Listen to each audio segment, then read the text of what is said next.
Евграф и синего угла Цыбер.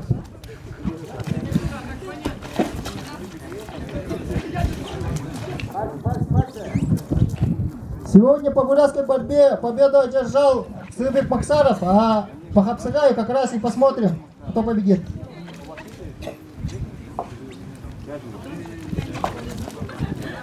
И осталось в этом весе 4 борца, и это полуфинал.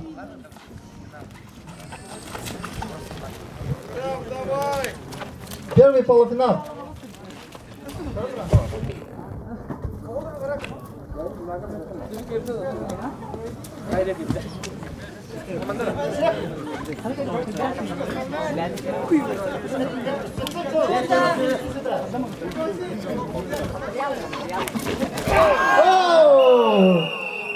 Победу одержал Цыбер Максаров.